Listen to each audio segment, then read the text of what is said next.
A 25 años de la salida de su primer disco, Mago Herrera celebra una deslumbrante trayectoria en el jazz.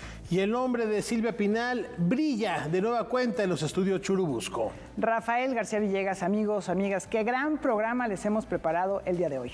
Así es, mi querida Laura Barrera, amigos del auditorio, bienvenidos a Noticias 22.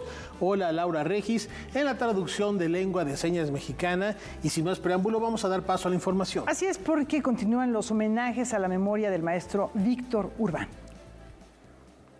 Soy Víctor Urbán, organista titular del órgano monumental del Auditorio Nacional. El próximo sábado 31 de agosto, el órgano monumental del Auditorio Nacional volverá a resonar con toda su potencia para honrar la memoria del eminente intérprete, compositor y pedagogo Víctor Urbán, quien fuera su titular por 23 años. El homenaje reunirá a 4 organistas de renombre internacional en el mismo escenario: el italiano Davide Pina, el austriaco Stefan Koffler y los mexicanos Héctor Guzmán y Eliseo Martínez, 2 de los alumnos más destacados del maestro Urbán. Las hijas del maestro Urbán, junto con las autoridades del auditorio, decidieron hacerle un homenaje, un merecido homenaje. Entonces se escogió la fecha, se escogieron los organistas y todos, claro, con el mayor honor, el mayor gusto de poder participar y dar honor a quien honor merece.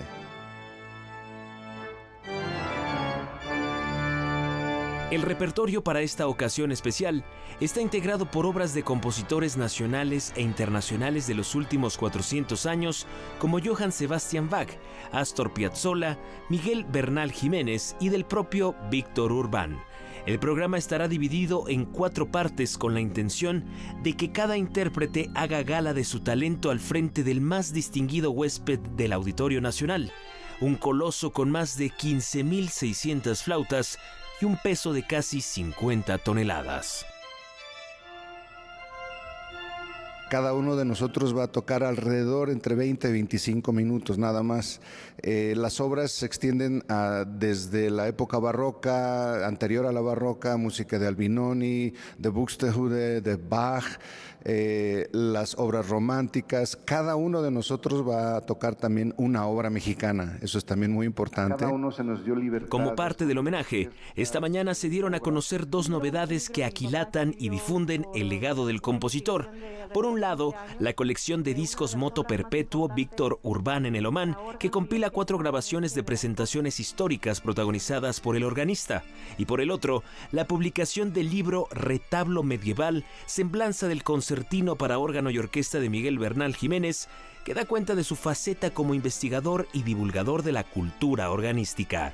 Los boletos para el concierto homenaje al maestro Víctor Urbán están a la venta en las taquillas del recinto y en el sistema Ticketmaster. 4 organistas darán un homenaje póstumo a quien fuera nuestro maestro, gran amigo, gran maestro, este próximo sábado 31 de agosto a la 1 de la tarde aquí en el Auditorio Nacional. Ahí nos vemos. Noticias 22, César H. Meléndez.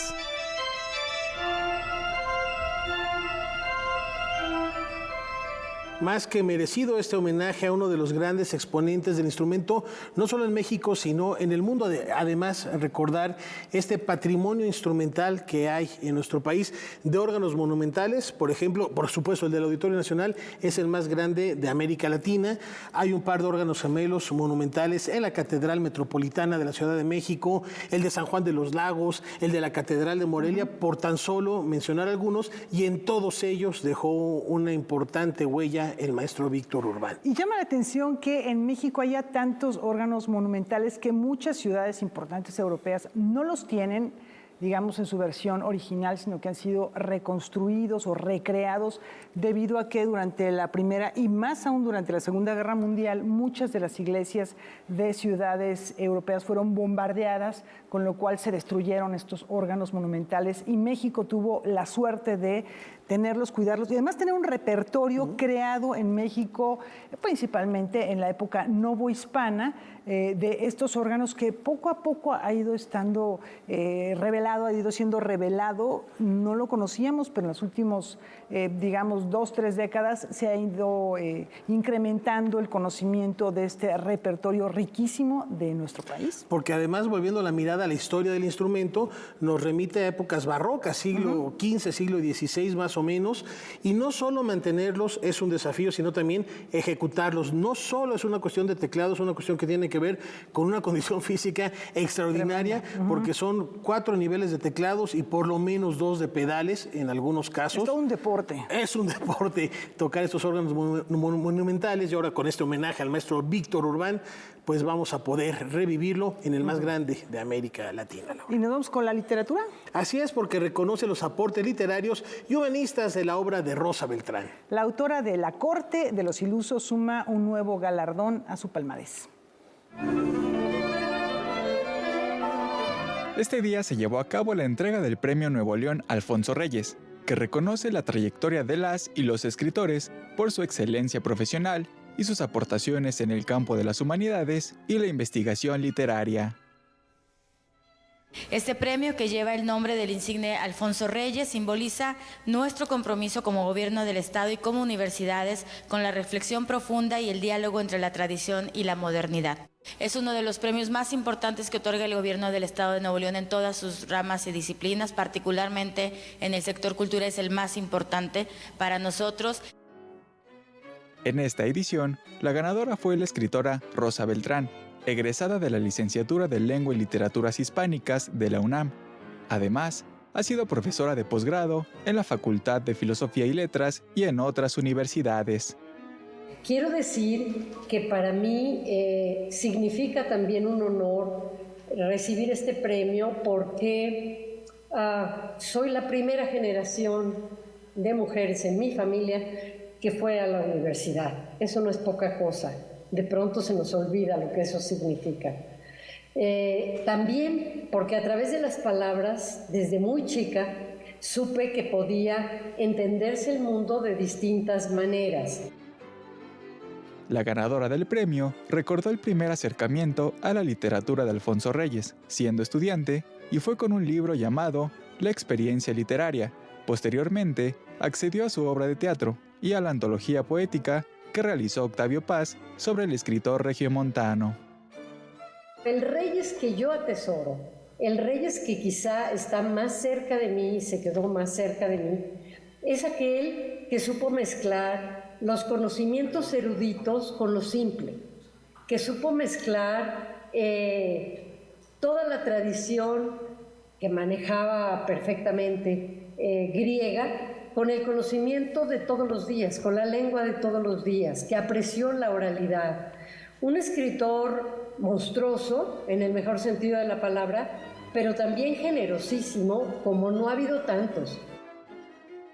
El galardón también ha sido entregado a las escritoras Margot Glantz y Cristina Rivera Garza en 2019 y 2021 respectivamente, y a la filósofa estadounidense Donna Haraway en 2020. Para Noticias 22, Iván Ramírez. Este es un templo para dar cátedras de rock. Y podríamos decir que alcanza su mayoría de edad. El rock ha sido un género revolucionario durante décadas, a pesar de la censura por algunos gobiernos. Y quien lo ha reforzado en nuestro país es la Escuela de Música del Rock a la Palabra, un lugar que ha visto desarrollarse a maestros, músicos, voces y especialistas en este estilo, y que está cumpliendo 18 años de existencia. Nuestra escuela tiene un postulado que es muy importante. A esta escuela se viene a pensar, no nada más a tocar mejor, que su habilidad literaria crezca. Por eso la Escuela de Música del Rock a la Palabra le rinde todo el tributo al manejo de la palabra. Sus principios se basan en no utilizar técnicas de algunas otras escuelas, sino las referencias que se puedan tener en ese momento. E incluso el conocimiento es recíproco, ya que los alumnos están autorizados para traer diferentes aprendizajes, dándoles la libertad para que encuentren su propio estilo, desde un punto de vista musical y literario. Nomás la escuela ayuda, aconseja, recomienda, ¿no? Alimenta, responde preguntas, sí, ¿no? Pero los muchachos van a ser responsables de su propia trayectoria y a dónde llegan. Para la conmemoración se llevarán a cabo diferentes actividades, entre las que destacan un taller de voz expresiva el 19 de septiembre, una exposición de instrumentos artesanales por Samuel Morrison y la presencia de León Chávez. Nosotros lo que tratamos de hacer es que esos cambios que ellos van a hacer en la vida nacional tengan la mayor cantidad de refuerzos, de consejos, de recomendaciones, de sugerencias, de información para que hagan su arte de la mejor manera posible. Los músicos aportan a la formación musical y Guillermo Briceño, fundador de la escuela, funge como guía en su camino a los escenarios. El legendario tecladista nos adelanta que está próximo a sacar un disco. Para mayor información de actividades y la presentación del nuevo material, consulta el sitio oficial de la escuela. Para Noticias 22, Luz Balcázar.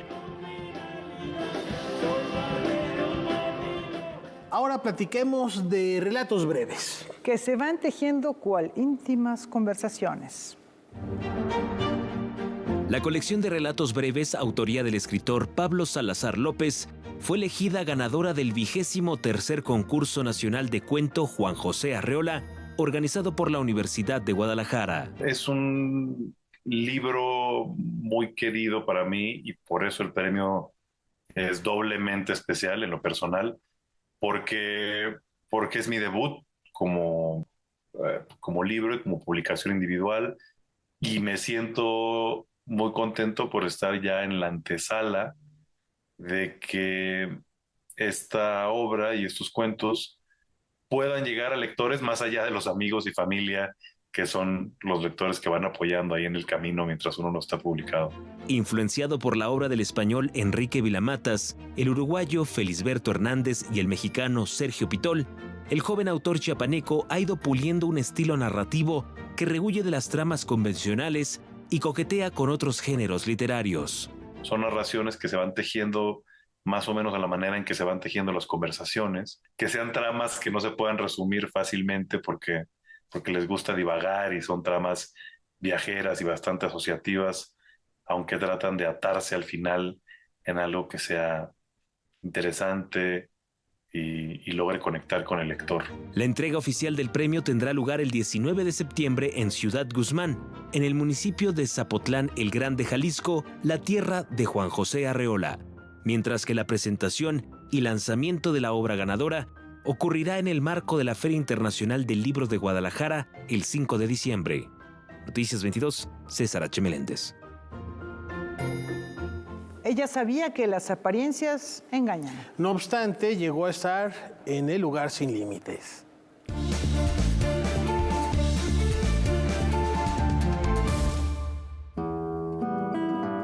Emma Roldán, la actriz mexicana que incursionó en el cine, televisión y hasta como confeccionista de vestuario, dejó su legado el 29 de agosto de 1978. A pesar de haber nacido en San Luis Potosí, la carrera de Roldán no inició en México. Tras conocer al actor Alfredo de Liestro en el Teatro Esperanza de la Ciudad de México, se casó con él y se trasladaron a Colombia, donde aprendió actuación en la compañía de ópera y de teatro de su esposo. Fue a los 29 años cuando Roldán debutó en el cine, en la cinta muda colombiana La María. Durante la década de 1930, a los 37 años, llegó a Hollywood y empezó a participar en películas habladas en español como Soñadores de Gloria. En 1931, finalmente incursionó en el cine mexicano con su aparición en la película Anónimo. Aunque a lo largo de su carrera nunca consiguió un papel protagónico, la potosina es reconocida por su participación en las mejores cintas del cine de oro de México, junto a Dolores del Río, Pedro Infante, María Félix, Jorge Negrete, entre otros. Poco tiempo después de su debut en el cine mexicano, su espíritu aventurero la animó a estudiar diseño de modas en París, destacándose posteriormente como confeccionista de vestuarios en cintas nacionales como Sor Juana Inés de la Cruz y La novia del mar. Su pasión y amor por la actuación la mantuvieron activa hasta los 82 años, ampliando su repertorio hacia telenovelas como La Constitución y Viviana. Fue durante la grabación de este melodrama cuando sufrió un paro cardíaco, el único hecho que pudo detener su imparable carrera. Así, Emma Roldán no solo es una actriz emblemática del cine, sino que su historia es un ejemplo de que la edad no es un obstáculo para seguir aprendiendo hasta el final. Para Noticias 22, Elizabeth Cruz. Silvia Pinal inmortaliza su nombre en los Churubusco. Hoy en nuestra casa se inauguraron los camerinos Silvia Pinal. El complejo lleva el nombre de la primera actriz mexicana al ser la artista con más producciones realizadas en los estudios Churubusco. La idea de nombrar con mujeres tanto los foros, ahora los camerinos, el edificio y los camerinos es eso de nombrar para que se vean, para que se sienta que es tiempo de mujeres. Y precisamente, al interior de los camerinos Silvia Pinal se reconoce a cada compartimiento con el nombre de alguna figura femenina destacada de nuestro cine, como Katy Jurado, Columba Domínguez, Sasha Montenegro o Isela Vega, por mencionar algunos. Específicamente los espacios destinados al maquillaje y peinado llevan el nombre de mujeres significativas para estas áreas como Esperanza Gómez, Dolores Camarillo y Sara Mateos. La idea es esto, que tengamos a la que más filmó aquí, a las grandes figuras del cine y a las personas que las atienden para que se vean hermosas. La idea es rentarle a las producciones que vengan. A veces es complicado rentar espacios si no tienes una coordinación previa con la producción porque ellos ya rentan, ¿no?, los campos porque no filman todo aquí. El edificio, que antes era parte del laboratorio de los estudios Churubusco, cuenta con 3 tipos de camerinos: sencillos, luxe y VIP. El inmueble no podía ser inaugurado por otra persona que por la diva del cine mexicano Silvia Pinal, quien acudió acompañada de su familia a la develación de placa y corte de listón. Muchas gracias a todas las personas que están aquí con nosotros, dándonos la felicidad de decir: estás viva, quieres a la gente, estamos recordando a todos los que están aquí. Es un orgullo poderla acompañar y ver que todo lo aprendí de ella y realmente siempre fue la más profesional y entregó su vida entera al cine. Imagínate, más de 112 películas. Y para nosotros pues esto es algo muy especial porque pues 1/3 de su vida se la pasó aquí filmando, haciendo grandes películas y que ahora los estudios la honren con este espacio que lleva su nombre, para nosotros es un gran orgullo. Aunque Silvia Pinal tiene un lugar en la memoria histórica del cine mexicano, hoy su nombre queda inscrito de por vida en los estudios Churubusco. Con imágenes de Juan Carlos Valencia y Juan Manuel Arcos, reportó para Noticias 22, Rodrigo Peredo.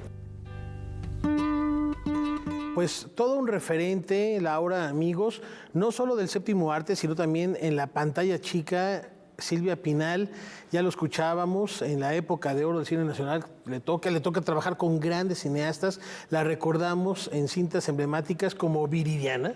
Nada más bueno, eso ya fue en los años 60, en los años 40, todavía le alcanza a tocar todas estas películas, siendo muy joven, de la época dorada, 40, 50, con Pedro Infante, El Inocente, en fin, con los grandes actores de la época, y en los 60...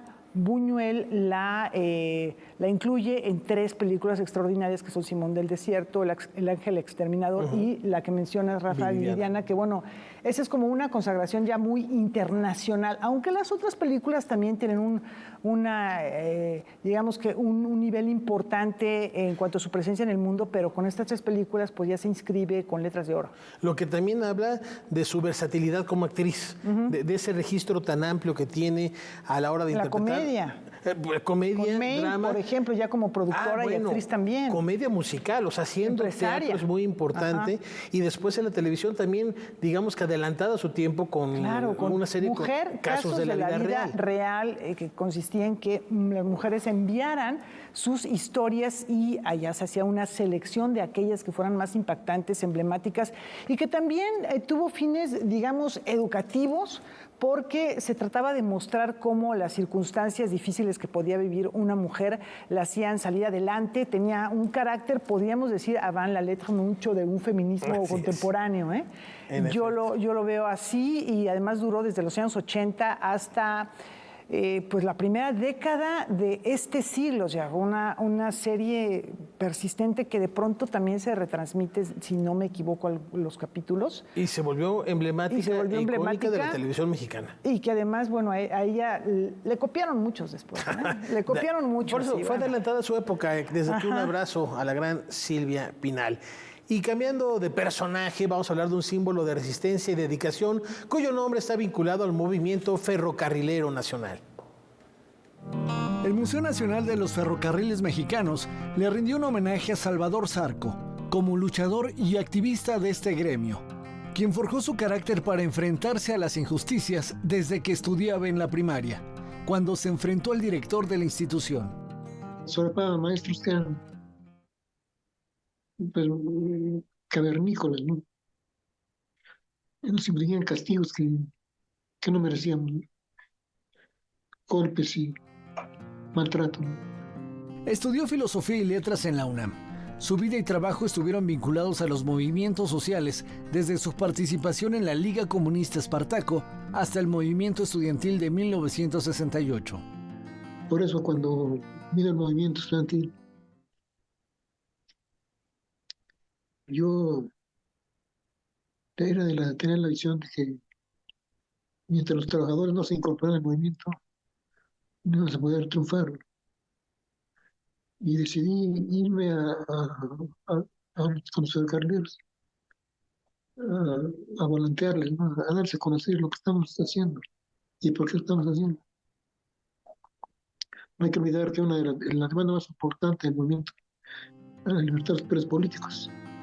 Fue detenido durante el movimiento estudiantil y preso en Lecumberri hasta 1971, donde se proletarizó y luego se volvió conductor ferroviario. Y yo me enamoré de ese gremio. Entonces, ¿no? Aparte de que el taller era impactante, ¿no? Entonces era la Casa Redonda, donde había 30, 40 locomotoras trabajando.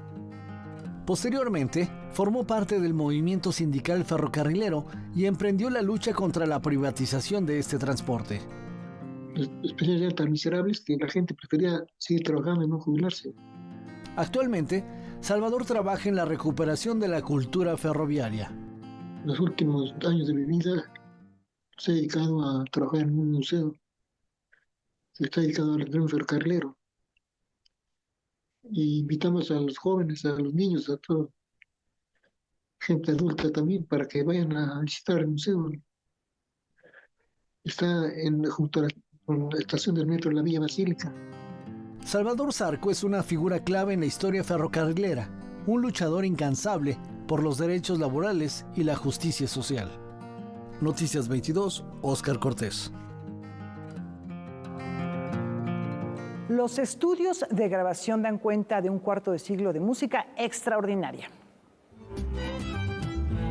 Para celebrar los 25 años desde la salida de su primer disco titulado Orquídea Susurrante, la cantante y compositora Magos Herrera ofrecerá un concierto en la Sala Nezahualcóyotl. Y este concierto que vamos a hacer en México es un poco eso, Oscar. Es como, para mí es como es mi carta de amor a mi público de México. Considerada como una de las más grandes intérpretes contemporáneas de la canción, según Jazz Network, Magos Herrera ha producido una docena de discos en la que ha explorado sonidos, atmósferas, colaboraciones e historias. Mi interés es contar historias, ¿no? Como contar estas grandes canciones, ya sean de otros autores que admiro muchísimo, o temas que yo escribo y contar esas historias. Creo que es una forma como de reflejar mis propios procesos. La carta de amor que escribirá la cantante mexicana en el escenario incluirá emotivos recuerdos evocados por canciones de distintas épocas, acompañada por su sexteto. Son muchos discos, mucha música. Entonces estamos haciendo una selección de cada disco, como los temas más representativos para poder abarcar todo. Van a estar Ingrid y Jenny Boyan, que son músicas, cantantes de la escena nacional y muy queridas, y que además grabaron en algunos de estos discos. Y va a estar mi queridísima y entrañable Eugenia León. Con esta presentación, la compositora arrancará las actividades que durante un año tendrá con motivo de sus 25 años de discografía. Habrán conciertos, voy a estrenar la primera ópera que escribo en compañía de la compositora Paola Prestini para el Met en Nueva York, sobre Sor Juana Inés de la Cruz. En fin, vamos a hacer muchas cosas. El objetivo de toda esta discografía es estar en escenario y compartirlo. Creo que ese es el objetivo, ¿no? Como donde uno le da sentido a todo lo que haces, ¿no?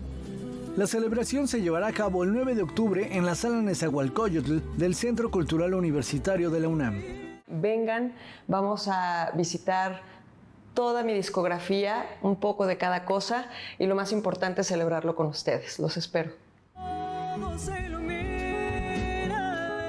Historias, tecnología y medios audiovisuales han revolucionado la manera en la que jugamos.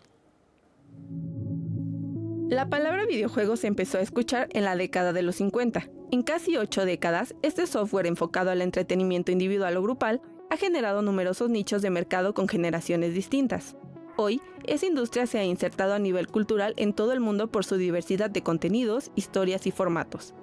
Es una oportunidad para conectar y crear experiencias con otras personas, teniendo estas historias y estos mundos que otras personas crean de por medio. El videojuego se ha convertido más en un medio que en simplemente jugar, ¿no?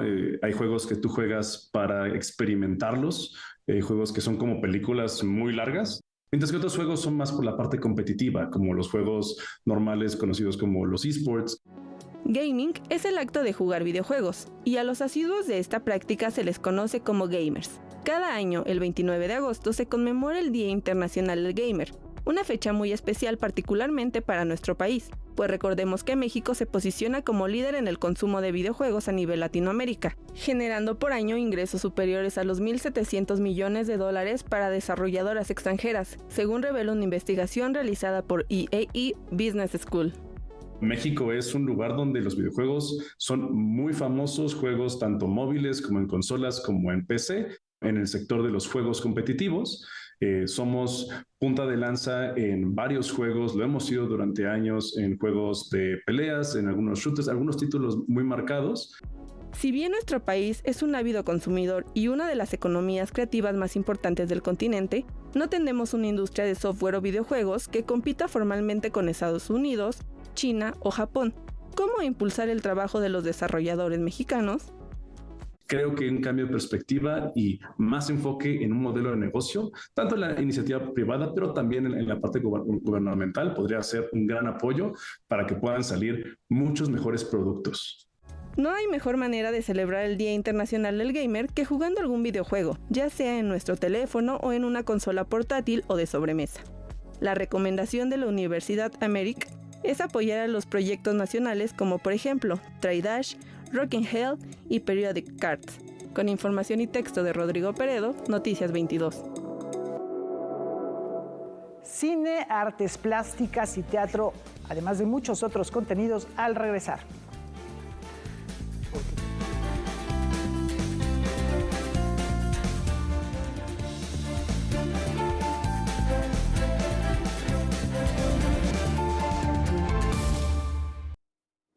Llegó el momento de sumarnos a la tarea colectiva y leernos en otros.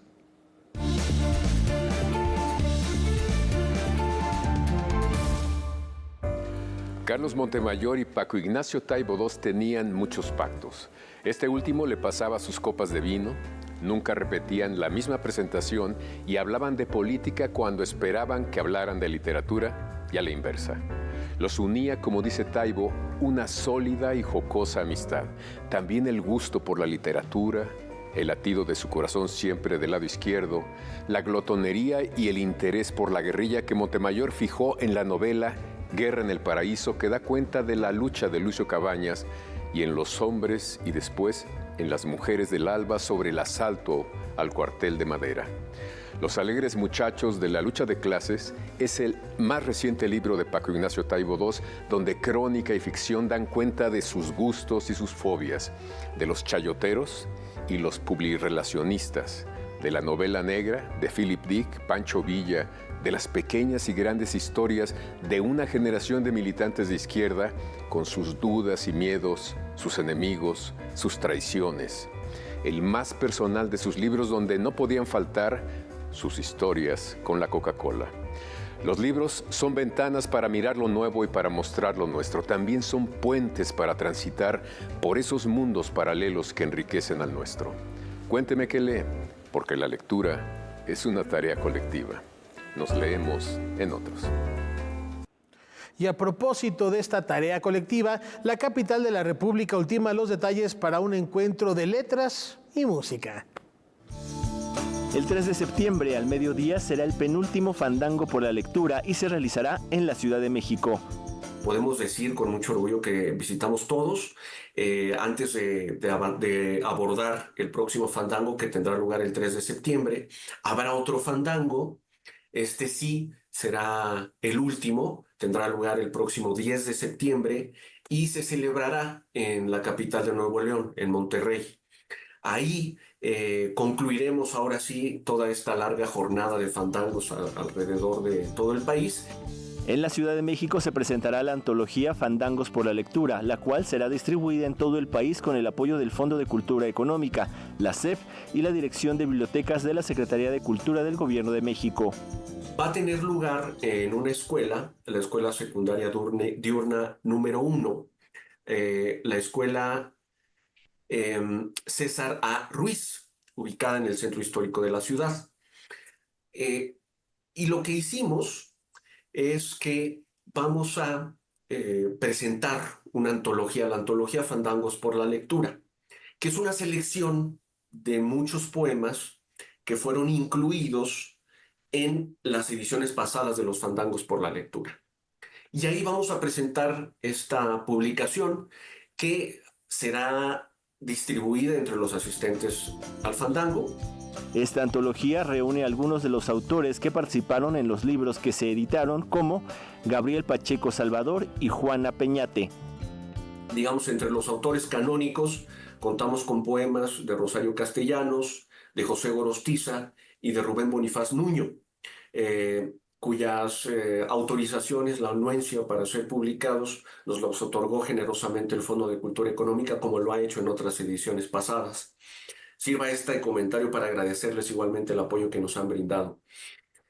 Van a estar ahora a que recuerdo que tengo rápidamente aquí en la memoria, van a estar poemas de un escritor chihuahuense, Enrique Servín. Vamos a tener poemas de Arminé Arjona. Vamos a tener poemas de, por ejemplo, de Natalio Hernández. Noticias 22, Alberto Aranda. Ellos continúan explorando los laberintos de nuestro pasado. Reconocen a los responsables de la investigación histórica. Resultado de la convocatoria lanzada el 1 de febrero de este año, hoy fueron entregados los premios INERM 2024 a la trayectoria en investigación histórica y de tesis de grado en maestría y doctorado. La ceremonia se llevó a cabo en el Instituto Nacional de Estudios Históricos de las Revoluciones de México. 5 investigadores fueron reconocidos con el premio a la trayectoria en investigación histórica. El doctor Ricardo Pérez Monfort por su investigación de género de México de los siglos XIX y XX. María Elisa Velázquez Gutiérrez, quien ha abordado la historia política mexicana, recibió el premio Daniel Cosío Villegas. El premio José Valadez para el rescate fue para la maestra María del Pilar Pacheco Zamudio, y las doctoras Ann Fogler Staples y Milanda Blanca Basant obtuvieron el premio Josefina Zoraida Vázquez por sus investigaciones en torno a la educación, sobre la que destaca la contribución del periodo porfirista. Sí puedo decir que en esa época se implementó la educación moderna, no hoy en día, ni hace 10 años, ni hace 20, ni hace 50, sino en esa época. ¿Y qué era la educación moderna? Era una educación laica. A grandes rasgos, esa educación moderna la estamos viviendo todavía al día de hoy. Claro, ha habido múltiples cambios y todo, pero digamos las raíces se cimentaron en esa época. Pienso que la historia nacional tuvo un pilar muy importante que fue Justo Sierra. Ha sido uno de los 3 ministros de educación más célebres en toda nuestra historia. ¿No? Los otros fueron Vasconcelos y Torres Bodet. Por otro lado, fueron otorgados los premios en Investigación Histórica 2024 en grados de maestría, doctorado y menciones honoríficas. El premio Ernesto de la Torre Villar sobre Investigación Histórica de la Independencia y primera mitad del siglo XIX. El premio Gastón García Cantú sobre Reforma Liberal de México y el Porfiriato. El premio Salvador Azuela sobre la Revolución Mexicana y el premio Berta Ulloa en Historia Internacional, del cual la doctora Salima Mónica Cosens González obtuvo una mención honorífica por su trabajo de doctorado sobre la obsidiana como eje del sistema internacional prehispánico. lo que hago es determinar que existía un sistema internacional ya en Mesoamérica antes de la llegada de los españoles y que este sistema internacional se configura a partir del intercambio, el comercio de la obsidiana. Es que es una herramienta una materia prima súper útil que podríamos comparar ahora en esta época, en la modernidad, con el litio que utilizamos en los celulares, ¿no?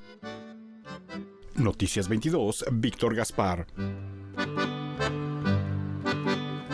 La Sinfonía de la Vida se conforma entre figuras geométricas. 10 coloridas y renovadas bóvedas se levantan en el horizonte del bosque de Chapultepec. Se trata de la intervención Sinfonía de la Vida del maestro Pedro Friedeberg en el Museo de Historia Natural y Cultura Ambiental, y con la cual, a través de su característico lenguaje de geometría, nos habla de la riqueza biocultural que al final es la vocación de este recinto. Más o menos llevamos trabajando 6 meses. Hubo que hacer como mucho trabajo de lograr poner una especie de carcasa en cada una de las bóvedas. Sinfonía de la Vida, Geometrías del Universo, ha sido posible por la sinergia establecida entre la Secretaría del Medio Ambiente capitalina, el Fideicomiso Todos Juntos por el Museo de Historia Natural, Fundación Coppel y el apoyo de Grupo Jumex y Pinturas Acuario. Cada una de estas bóvedas de 35 metros de diámetro son obra del arquitecto Leónides Guadarrama, construidas en 1964 y ahora revitalizadas para complementarse con el 93% de avance que tiene la museografía del recinto. En la geometría que muestran estas estructuras se sintetiza la naturaleza. Pues un tema que tiene que ver con México megadiverso, tiene que ver con los océanos, la importancia y la conciencia del ser humano y cómo todos estos mandalas, como bien lo dice el maestro, son una conjunción de lo que somos los seres humanos hoy como agentes en este planeta Tierra. Él trató de mezclar la ciencia con el arte. Entonces, en cada una de estas bóvedas ustedes van a poder presenciar el origen de la vida. Por ejemplo, en una de las bóvedas que está acá atrás de nosotros representa el átomo y cómo los movimientos del átomo y a través de eso se da el origen de la vida. Acá a mi espalda, increíblemente el maestro lo que hizo fue mostrarnos el tema de los océanos. Noticias 22, Víctor Gaspar.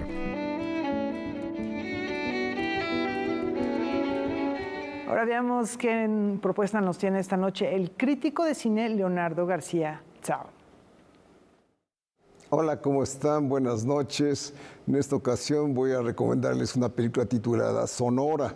Se trata del cuarto largometraje dirigido por el también productor mexicano Alejandro Springal, que se sitúa en el estado titular en 1931 para narrar la travesía en automóvil de un grupo diverso de personajes que desea cruzar el desierto para llegar a Mexicali.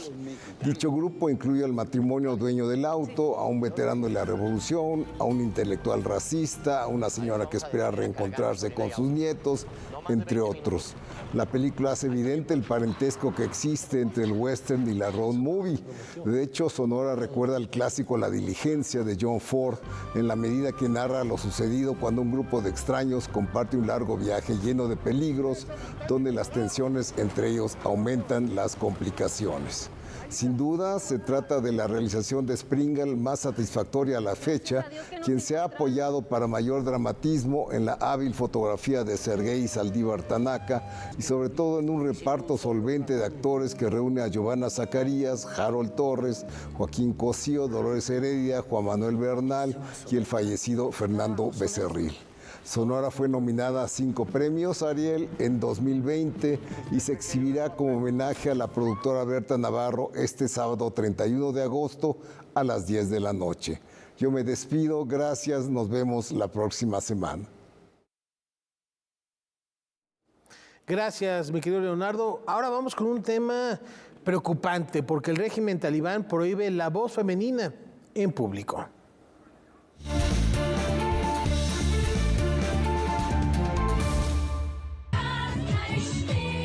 Este jueves, mujeres afganas recurrieron a las redes sociales para publicar videos donde se les escucha cantar.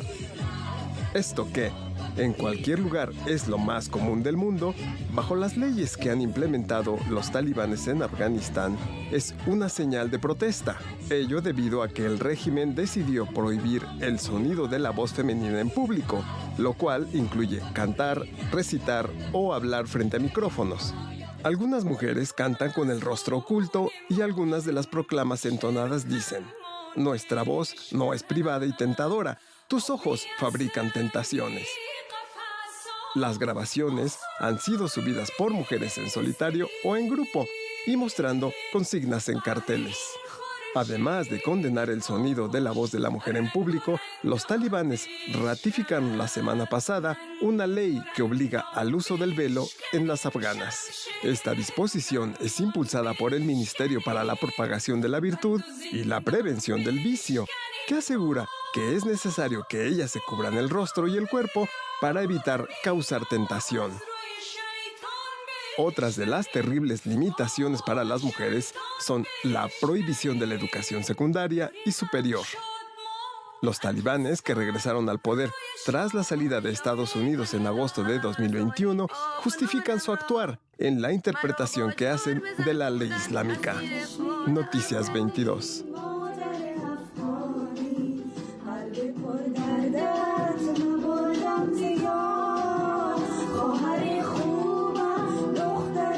Esta historia de amor transcurre durante todas las noches de un día. Aquí, pues esta es mi casa. Ya lo sé, provisionalmente, hasta que se decida. ¿Qué le ha dicho la familia? Por supuesto que no están de acuerdo con esa decisión. Pero yo he trabajado aquí los últimos 30 años. Además, ella me hizo administrador de sus bienes antes de... Hace mucho tiempo que sus vecinos no ven a Silvia. La creen desaparecida. En su casa, ahora solo permanece Samuel, el jardinero, que afanosamente preserva las flores del invernadero. Por primera vez en México se monta Todas las noches de un día, de Alberto Conejero, dramaturgo español que ambienta esta historia, ahí donde florece el amor y se marchita la vida.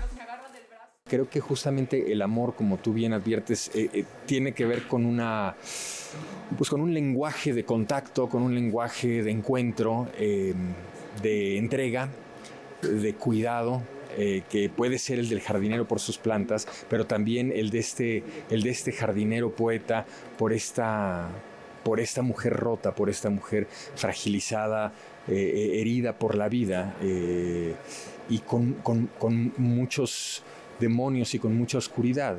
Mauricio García Lozano dirige a Mauricio Pimentel y Samantha Coronel, quienes desarrollan esta trama en un ambiente onírico, en donde Silvia y Samuel parecen convertirse en fantasmas ante su incapacidad de amar. Como escribió David Foster Wallace, todas las historias de amor son historias de fantasmas. Los dos son, de alguna manera, sobrevivientes de la vida, por motivos distintos. Hay una orfandad clara, emocional, espiritual en ambos dos, y ambos dos necesitan fortalecerse para resistir o para sobrevivir. Y para empezar, se tienen entre sí. El problema es que ella no necesariamente abre la puerta completa, aunque lo ve con claridad, porque su fractura es demasiado profunda. Porque es horrible. Decidió irse. Desaparecer antes de que los tragara el olvido, y está bien. Todas las noches de un día explora también la memoria dislocada, los días con dolor de los personajes. La narración va alternando el interrogatorio policial a Samuel con las escenas cotidianas entre Silvia y él, su jardinero. Me gusta la palabra onírico porque sí se buscó una cuestión un poco impresionista, un poquito casi impresionismo tocando el surrealismo, ¿no? Y creo que está también influido el autor mucho por el último Lorca, mucho por Chekhov. La delicadeza de los personajes al mismo tiempo que una prosa que evidentemente está elevada, que conecta con una tonalidad más como de melodrama poético. Sí da esta sensación onírica, pues para mí muy atractiva, muy difícil de conseguir en términos como de sutileza. Todas las noches de un día se presenta en el Foro Shakespeare los viernes a las 8:30, sábados a las 7 y domingos a las 6 hasta el 1 de septiembre. Noticias 22, Víctor Gaspar. Aquí la naturaleza se recrea entre silencios y abstracciones. El trabajo del artista visual Maribel Portela guarda una estrecha correspondencia con la naturaleza, ya sea como inspiración o como medio expresivo. Una muestra de ello es la exposición Silencios y Abstracciones, que esta semana inauguró el Museo de Arte Popular. Yo propuse una serie de piezas que en su mayoría son hechas de papel. Son distintos papeles, pero la mayoría son en papel de China que yo tiño con diferentes métodos. Las piezas que integran la exposición se asemejan, recrean y reinterpretan, mas no pretenden imitar las formas y motivos que la naturaleza ofrece a quienes observan con detenimiento. Es un poco tomar estas estructuras como principio de una acumulación de estas formas. Uno, dos, es una preocupación también de que el medio ambiente hemos hecho tanta injerencia en el medio ambiente que lo estamos destruyendo, ¿no? Las estructuras orgánicas de las flores, los cactus, los corales, los hongos y otros elementos botánicos son reconocibles en cada una de las esculturas de pequeño y mediano formato creadas por la maestra Portela, algunas de las cuales se encuentran contenidas en cajas de cristal. Todas ellas sorprenderán gratamente al espectador, ya que gracias a la destreza del artista para transformar la materia, no parecieran estar hechas de papel. A mí lo que me llamó la atención del papel, de hacer escultura en papel, era justamente cómo con una hoja de papel tú puedes hacer un volumen. A mí me interesa la fragilidad por un lado y la impermanencia por el otro. La exposición Silencios y Abstracciones de Maribel Portela permanecerá hasta el 10 de noviembre en el Museo de Arte Popular, que abre sus puertas al público de martes a domingo de 10 de la mañana a 6 de la tarde. Noticias 22, César H. Meléndez. Levantemos la voz y generemos empatía mientras nos aproximamos al encuentro del fuego. Una historia que nace con 2 fotografías y escrita por Elena Sampedro mediante un personaje ficticio, el cual narra la realidad del día a día de las mujeres en América Latina, las cuales son víctimas de secuestro, tráfico de personas y de la proliferación de sectas satánicas en Puerto Rico. Lamentablemente es algo global, que es primero encontrarse consigo mismo una adolescente que no está contenta en su casa, que tras la muerte de su abuela y la acumulación de basura llamado el síndrome de Diógenes que padece su madre, se ve obligada a salir de allí y como no consigue ayuda alrededor, huye. Sofía es la protagonista de la historia y a través de ella podemos conocer Puerto Rico, lo bueno, lo malo y lo oscuro que tiene la isla caribeña. En su camino, la protagonista conoce diferentes historias que la hacen darse cuenta de que no todas las personas que conocemos son como creemos. Es que uno se expone a gente que no tiene que estar lejana, puede ser gente muy cercana a uno, que tiene otras intenciones que no son las mejores con relación a uno. Aquí es que se desarrolla la trata de menores, la trata sexual, el feminicidio. O sea, aquí es donde empieza la agresión, cuando nosotros nos vamos voluntariamente, pero realmente luego no estamos pudiendo decidir porque nos pusimos en las manos de un tercero que está tomando todas las decisiones. Elena Sampedro también nos hace una invitación a no minimizar los sentimientos de los adolescentes, a escucharlos y a brindarles apoyo, pues muchas veces el sentirse ignorados hacen que tomen decisiones precipitadas. No podemos normalizarlo, o sea, tenemos que indignarnos. Cada vez que pase algo tenemos que levantar la voz. Y si tú me preguntas, pues eso es lo que yo quisiera. No normalizar la situación, no acostumbrarnos porque pasa tanto, demasiado, que entonces ya, pues es que una más. No, es que no puede ser una ni dos, o sea, cero. Y eso es lo que me gustaría. El libro Al Encuentro del Fuego es publicado bajo el sello editorial Planeta y ya se encuentra disponible en bibliotecas y plataformas digitales. Para Noticias 22, Ileana Luna. Y nos vamos, el 29 de agosto de 1958, nació en Gary, Indiana, Estados Unidos, una leyenda que no exento de polémica en sus más de 50 años en los escenarios, navegó en géneros como el soul, el blues, el rock y llegó a consagrarse como el rey del pop. Laura, amigos, así recordamos esta noche a Michael Jackson. Hasta mañana. Hasta mañana.